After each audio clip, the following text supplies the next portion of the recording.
The arrival of hope. The distant edge of known space.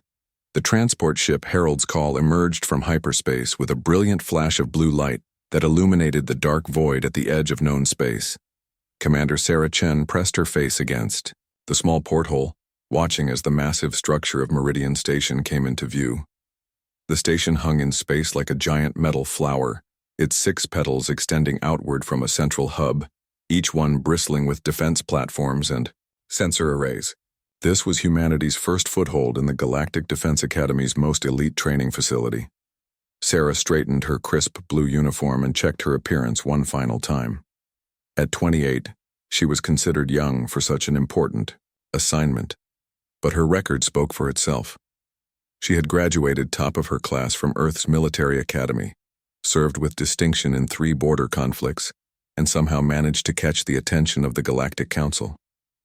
Now she was about to become the first human instructor at Meridian Station, the academy that trained the galaxy's best defenders against threats from the dark regions of space.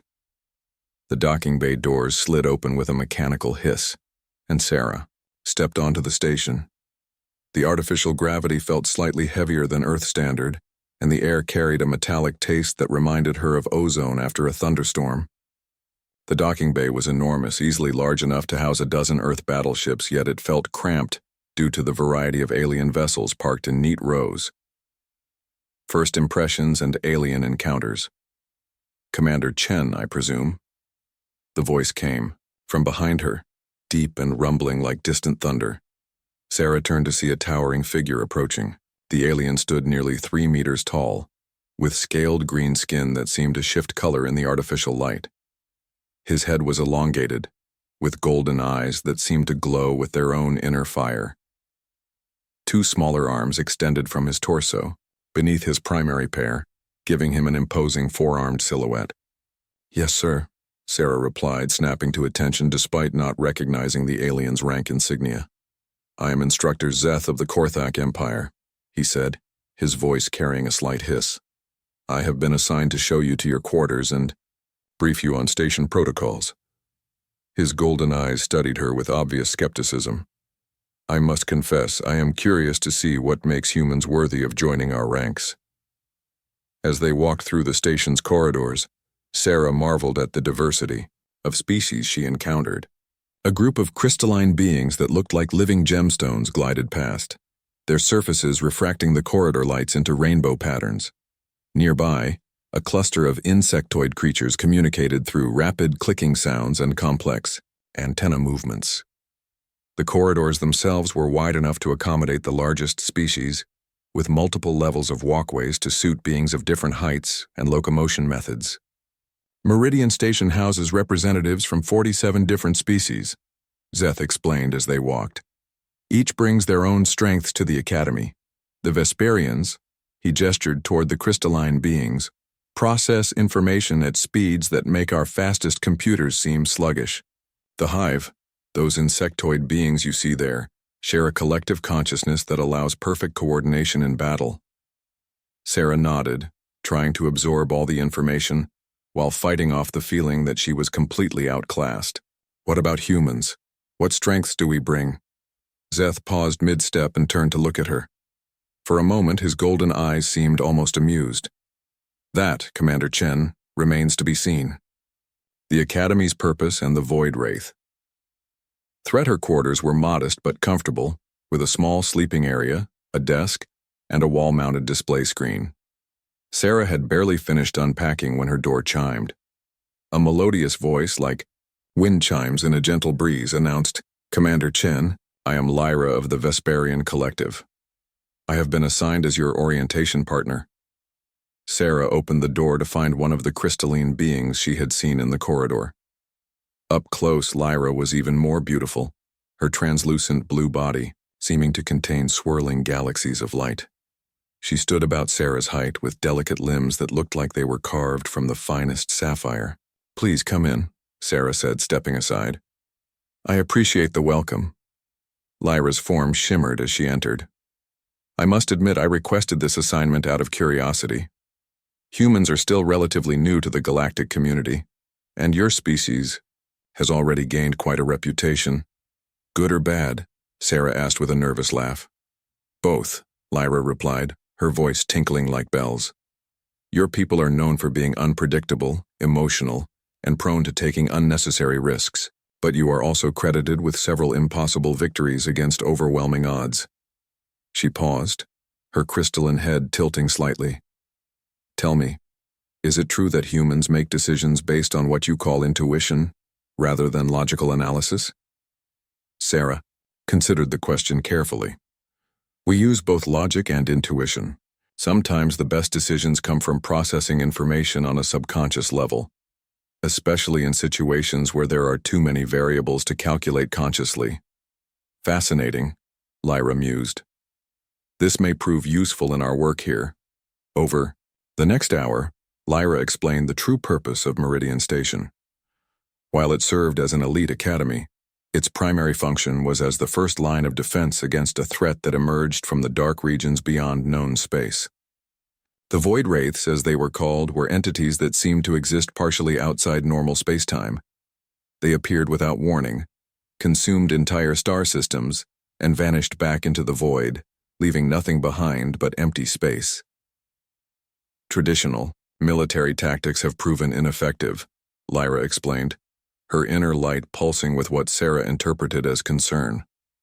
The Wraiths seem to adapt to any strategy we employ. Ships, stations, entire fleets simply disappear when they attack. The only successes we have had involve unpredictable, seemingly chaotic responses that the Wraiths cannot anticipate. Training begins, and unexpected challenges. The next morning, Sarah reported to Training Bay 7 for her first session with the Academy's senior cadets. The bay was massive, with holographic projectors capable of creating realistic space combat scenarios. 12 cadets from 8 different species stood at attention as she entered, their expressions ranging from curious to openly hostile.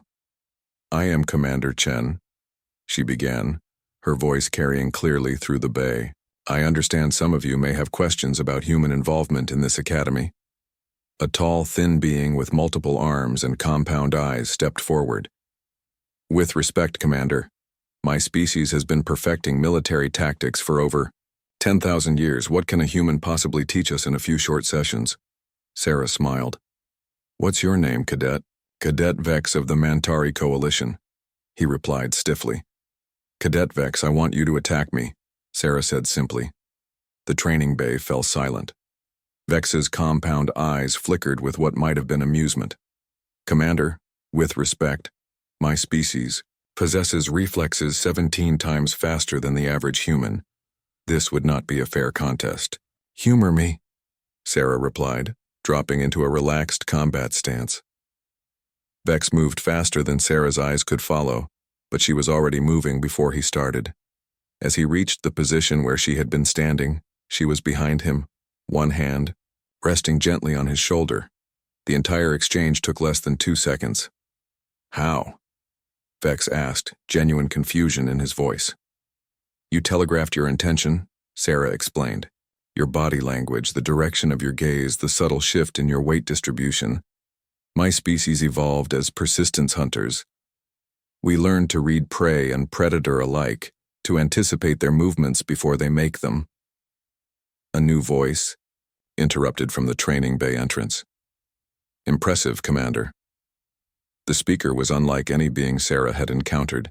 It appeared to be composed of thousands of small insectoid creatures moving in perfect unison, forming a roughly humanoid shape. I am Instructor Voss, representative of the Hive Collective. Your demonstration raises interesting possibilities. The first test against the Void Wraiths. 3 days into Sarah's assignment, alarms began blaring throughout the station. Red lights flashed in the corridors as automated voices announced, Alert Condition Alpha. All personnel to battle stations. This is not a drill. Sarah rushed to the command center, where she found organized chaos. Aliens of every description, manned control stations while holographic displays showed the space around Meridian Station. 3 dark shapes moved through the void, their forms seeming to bend light around them. Void Wraith Scouts, Commander Thys, the station's commanding officer, announced. The elderly Altarian's tentacles writhed with obvious stress as she coordinated the defense. Small group, but they're probing our defenses, Sarah watched the tactical display as the station's weapons opened fire. Energy beams that should have struck the Wraith seemed to pass through them harmlessly. The mysterious entities continued their approach, unaffected by the barrage. "They're adapting to our weapons frequency," reported Zeth from the tactical station, switching to alternate firing patterns. "It won't work," Sarah said quietly, studying the movement patterns of the approaching Wraiths. "They're learning from each shot. The more organized our response, the easier it is for them to counter." Commander Thiss's large eyes fixed on Sarah. "Do you have a suggestion, Commander?" Sarah took a deep breath. This was it, her first real test. "Yes, ma'am. Stop firing in patterns. Have each weapon station fire randomly. No coordination, no predetermined sequences. Make it chaos." "That goes against every military doctrine in the galaxy," Zeth protested. "Exactly," Sarah replied. "The Wraiths can't adapt to something that has no pattern to learn." Commander Thiss hesitated for only a moment. "All stations implement random firing protocols. No coordination, no patterns. Fire at will." The result was immediate and dramatic. The previously ineffective weapons began striking the Void Wraiths, their chaotic, unpredictable firing patterns impossible for the entities to anticipate. Within minutes, all 3 scouts were destroyed, their dark forms dissolving into wisps of shadow that faded into the void. The command center erupted in cheers and congratulations from dozens of different species. Sarah felt a hand on her shoulder and turned to see Zeth, his golden eyes no longer holding skepticism. "Perhaps," he said with what might have been a smile, "humans do bring something unique to our alliance after all. A new understanding." In the days that followed, word of the human commander's success spread throughout the station. Cadets who had once looked at Sarah with doubt now sought her instruction. Her training sessions became the most popular on the station, not because she was the strongest or fastest instructor, but because she taught them to think differently. During one particular session, Cadet Lyra approached Sarah after the other cadets had left. "Commander, I have been analyzing your tactical suggestions, and I must confess something puzzles me. Your strategies often seem to violate logical military principles, yet they are remarkably effective." Sarah leaned against the training bay wall, considering her response. "Lyra, your people are incredibly logical, capable of processing vast amounts of information instantly. But logic requires patterns, predictable cause and effect. Sometimes the most effective response is the one that makes no logical sense. But how do you determine which illogical response to choose?" Lyra asked, her crystalline form pulsing with curiosity. "That's where intuition comes in," Sarah explained. "It's not magic or mysticism. It's our subconscious mind processing thousands of tiny details that our conscious mind can't handle, then presenting us with a conclusion that feels right, even if we can't explain why." Lyra was quiet for a long moment, her inner light swirling in complex patterns. "Your species evolved on a world of constant change and unpredictability. This chaos shaped your thinking in ways that more stable worlds could not." "Every species brings their evolutionary advantages," Sarah replied. "Your people bring incredible analytical power. The Korthak brings strength and endurance. The Hive brings perfect coordination. Humans bring something that the Void Wraiths cannot predict or counter because even we don't always understand it ourselves."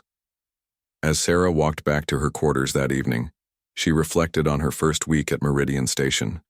She had arrived feeling like an outsider, a representative of a species barely accepted into the galactic community. Now she understood that humanity's perceived weaknesses, their unpredictability and emotional nature, might actually be their greatest strengths in the fight against the Void Wraiths.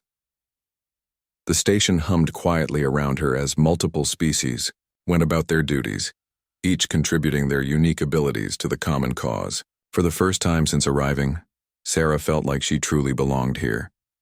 Little did she know that her real test was yet to come, and that the fate of not just Meridian Station, but the entire galaxy would soon rest on humanity's greatest gift, the ability to find hope and courage in the face of impossible odds. The stars outside the station's viewport seemed a little brighter that night, as if the universe itself was acknowledging that something had changed. The first human had taken her place among the galaxy's defenders, and nothing would ever be quite the same again. The ultimate test: the darkness approaches. 3 weeks after Sarah's successful defense against the Void Wraith scouts, Meridian stations, long-range sensors detected something that chilled the hearts of every being aboard. A massive distortion was forming in the void beyond the station's perimeter, dark energy crackling across space like black lightning. The readings were unlike anything previously recorded, far exceeding the energy signatures of any previous Wraith incursion. Commander Sarah Chen stood in the observation deck, watching the growing darkness through the reinforced transparent aluminum windows. The distortion seemed to swallow light itself, creating a wound in space that hurt to look at directly. Behind her, the mixed sounds of alien languages filled the air as beings from across the galaxy worked frantically at their stations. Energy. Readings are off the scale, reported Cadet Lyra, her crystalline form pulsing with rapid calculations. This is not a scouting force, Commander. The mathematical models suggest a full invasion fleet. Instructor Zeth's golden eyes reflected the ominous glow from his console. Initial estimates indicate over 300 individual entities. Our previous encounters have involved no more than a dozen Void Wraiths at once. His forearms moved across multiple control surfaces simultaneously. At this scale, conventional, defensive measures will be insufficient. Sarah nodded grimly, her mind racing through possibilities. In the 3 weeks since her arrival, she had studied every recorded encounter with the Void Wraiths. The pattern was always the same. They appeared, adapted to whatever defenses were employed, consumed everything in their path, and vanished, back into the dark regions of space. Entire star systems had been lost, their populations simply erased from existence. Commander Theiss entered the observation deck, her tentacles writhing with barely controlled panic. The elderly Altarian's usual calm demeanor had cracked, revealing the fear that every commander in the galaxy felt when facing the Wraiths. Commander Chen, the Galactic Council has authorized us to evacuate the station. Transport ships are en route to remove all personnel. With respect, ma'am, Sarah replied, her voice steady despite the gravity of the situation. Evacuation won't solve the problem. If the Wraiths break through here, they'll have a clear path to the core worlds. Billions of lives hang in the balance, preparing for the impossible. The next 12 hours passed in a blur of preparation and growing dread. The station's defense grid came online, revealing the true scope of Meridian Station's military capabilities. Massive energy cannons emerged. From hidden compartments, shield generators powered up to maximum output, and fighter squadrons from a dozen different species prepared for launch. Yet everyone aboard knew that conventional weapons had limited effectiveness against the Void Wraiths. Sarah found herself in the Academy's main briefing hall, addressing the largest gathering of diverse beings she had ever seen. Cadets and instructors from 47 different species filled the amphitheater, their various forms creating a tapestry of the galaxy's incredible biological diversity. Some floated in specialized atmospheric pods, others stood on multiple legs or tentacles, and a few existed as pure energy contained within mechanical shells. I know many of you are questioning why we're not evacuating, Sarah began, her voice carrying clearly through the hall's translation systems. The truth is, running away won't save us or the billions of innocent beings in the core systems. The Void Wraiths have never been stopped by conventional means, but they have been defeated before, in small numbers when faced with unpredictable responses. A voice from the crowd interrupted. Commander, with respect, this is 300 entities, not 3. Your chaos theory approach cannot scale to this magnitude. Sarah recognized the speaker as Cadet Moore, a silicon-based life form from the Granite systems. You're right, Cadet Moore. Chaos alone won't be enough. But I believe there's something else. We can try, something that's never been attempted on this scale. She activated the holographic projector, showing a 3-dimensional model of the approaching Void Wraith fleet. Every species in this room evolved under different conditions, developed different ways of thinking, different approaches to problem solving.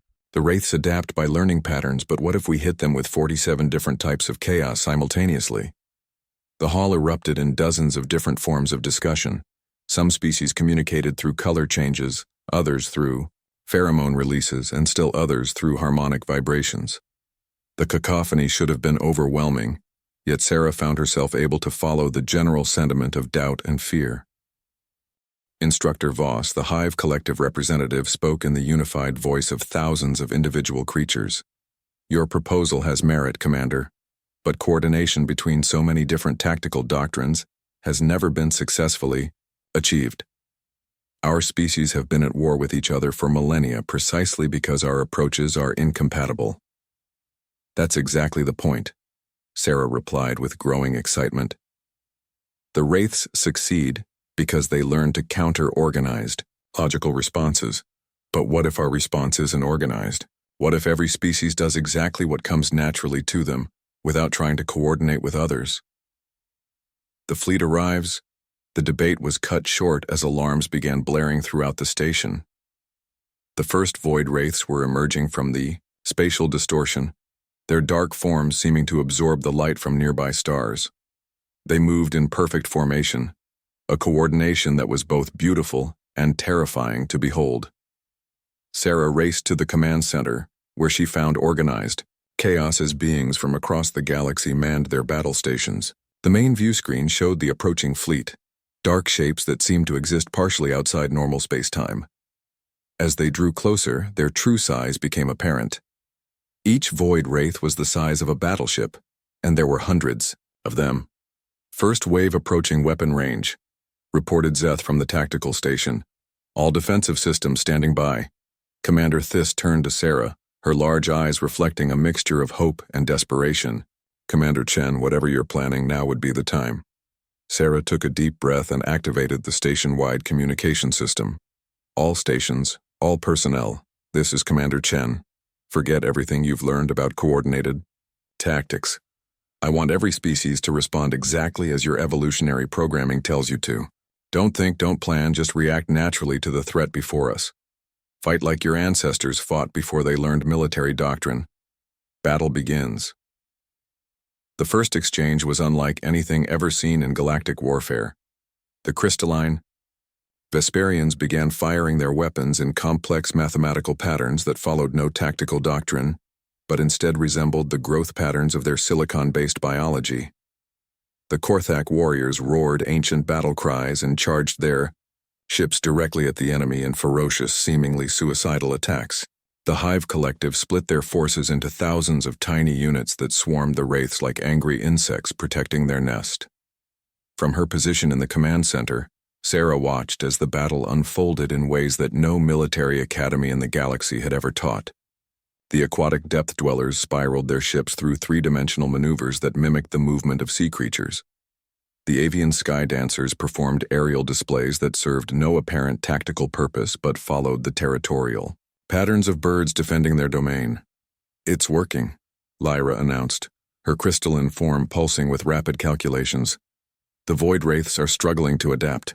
Each time they counter one species' attack pattern, three others are hitting them with completely different approaches. The battle raged for hours, with neither side gaining a clear advantage. The void wraiths destroyed dozens of defender ships, but they were also taking losses for the first time in recorded history. Their perfect formations began to break down as they encountered attacks that followed no logical pattern, responses that seemed to make no sense from a tactical standpoint. The human element A's, the battle continued. Sarah realized that something was missing. While the other species were fighting with their instinctive patterns, the human crews were trying to follow conventional tactics. She activated her personal communicator and contacted all human personnel aboard the station. This is Commander Chen to all human crews. Stop thinking like soldiers and start thinking like humans. We evolved as persistence hunters, working in small groups to bring down creatures much larger and stronger than ourselves. Use that. Be stubborn, be reckless, be human. The change was immediate and dramatic. Human fighters began using kamikaze runs that should have been suicidal but somehow succeeded through sheer audacity. Human gunners stopped aiming for optimal target zones and instead fired at whatever felt right in the moment. Human ship captains made decisions based on gut instinct rather than tactical analysis. The effect on the Void Wraiths was profound. They had been adapting to the various alien fighting styles, but human unpredictability seemed to short-circuit their learning algorithms. Wraith ships began colliding with each other, their perfect coordination disrupted by responses they couldn't predict or counter.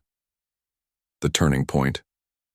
The battle reached its climax when the largest Void Wraith, a massive entity that dwarfed the station itself, emerged from the spatial distortion. This creature was clearly the fleet commander, its presence causing the other Wraiths to reorganize into a more coherent formation. "All weapons focus on that target," Commander Thiss ordered, but Sarah held up her hand. "No, that's exactly what it expects," she said, studying the massive creature on the view screen. "It's trying to draw our fire, to give the other Wraiths time to adapt to our chaos tactics." Sarah turned to address the diverse group of beings manning the command stations. "I need every species to do something completely contrary to your nature. Vesperians, I need you to stop calculating and act purely on emotion. Korthak, I need you to retreat when every instinct tells you to charge. Hive Collective, I need you to act as individuals rather than as a group." The request was met with confused silence. What Sarah was asking went against millions of years of evolution, against the very core of what made each species what they were. "You're asking us to deny our fundamental nature," protested Instructor Voss. "I'm asking you to transcend it," Sarah replied. "To become something more than the sum of your evolutionary programming. That's what makes us all more than just animals, the ability to choose to be different." The final stand, one by one, the various species began to follow Sarah's impossible request. Crystalline Vesperians began making decisions based on emotional impulses rather than logical calculations. Fierce Korthak warriors pulled back from fights they would normally pursue to the death. The unified Hive Collective split into individuals, making independent choices. The effect on the Void Wraiths was catastrophic. Their adaptation algorithms, designed to counter predictable biological responses, couldn't cope with beings acting contrary to their own nature. The massive command creature began to convulse, its dark form rippling with energy discharges. Sarah saw her chance. "All human crews, this is it. Everything we've got, right at the command creature. Don't aim, don't calculate, just fire with everything you have and trust your instincts." The combined firepower of every human crew aboard the station lanced out toward the massive Void Wraith. Beams of energy that should have missed their target somehow found their mark, guided by human intuition rather than targeting computers. The command creature's form began to destabilize, cracks of light appearing across its dark surface. Victory. Through unity, as the command creature collapsed in on itself, the other Void Wraiths began to retreat. Their formation broke completely, as they fled back toward the spatial distortion. Within minutes, the entire invasion fleet had vanished, leaving only empty space and the debris of the battle. The command center erupted in cheers, whistles, harmonics, and various other expressions of joy from dozens of different species. Beings who had never shown emotion before openly wept with relief. Others performed victory dances that had been passed down through countless generations. Commander Thiss approached Sarah, her tentacles now moving in what Sarah had learned was the Altarian equivalent of a smile. "Commander Chen, what you accomplished here today was impossible by every military standard in the galaxy. How do you explain it?" Sarah looked around the command center at the diverse group of beings who had just saved the galaxy. "Commander, every species here brought their own unique strengths to this battle, but more importantly, when it mattered most, they were willing to go beyond those strengths to become something greater than their individual natures. That's not just tactics or evolution, that's the power of choice, of conscious will overcoming instinct." She paused, watching as beings from across the galaxy celebrated together. The Void Wraiths can adapt to anything that follows predictable patterns, even chaos, but they can't adapt to conscious beings choosing to transcend their own limitations. That's something that can't be programmed or predicted. A new beginning. In the days that followed, news of the victory at Meridian Station spread throughout the galaxy. For the first time in recorded history, a major Void Wraith invasion had been repelled. More importantly, it had been achieved not through superior technology or firepower, but through cooperation between species that had been enemies for millennia. Sarah found herself promoted to the position of Chief Tactical Instructor, the first human to hold such a rank in the Galactic Defense Academy. But more than the promotion, she valued the relationship she had built with beings from across the galaxy. Species that had once looked down on humanity now sought to learn from human instructors. During a quiet moment in her office, Sarah reflected on the path that had brought her to this point. She had arrived at Meridian Station as a representative of a species barely accepted into the galactic community. Now she was helping to reshape how the galaxy thought about warfare, cooperation, and the true nature of strength. A soft chime announced a visitor, and Sarah looked up to see Lyra entering her office. The crystalline being's form pulsed with what Sarah had learned to recognize as contentment. "Commander, I wanted to thank you for what you taught us," Lyra said in her musical voice. "My people have spent eons believing that logic and calculation were the highest forms of thought. You showed us that sometimes the most logical thing to do is to act illogically." Sarah smiled. "Every species has something unique to contribute, Lyra. The key is learning when to use your natural strengths and when to transcend them. That's not just military strategy. That's the secret to growth and evolution." As Lyra left, Sarah returned to her work preparing new training protocols that would incorporate the lessons learned from the Void Wraith battle. The galaxy was a safer place now, not because of any single species or technology, but because beings from across the stars had learned to work together in ways they never thought possible. Outside her office window, the stars shone brightly against the dark of space. Among them, Sarah knew, were countless worlds filled with beings who could now sleep peacefully, knowing that the darkness had been held back by the combined efforts of species who had chosen to be more than the sum of their parts. The human spirit, with its stubborn refusal to accept defeat and its unique ability to inspire others to transcend their limitations, had found its place among the stars, and the galaxy would never be the same again.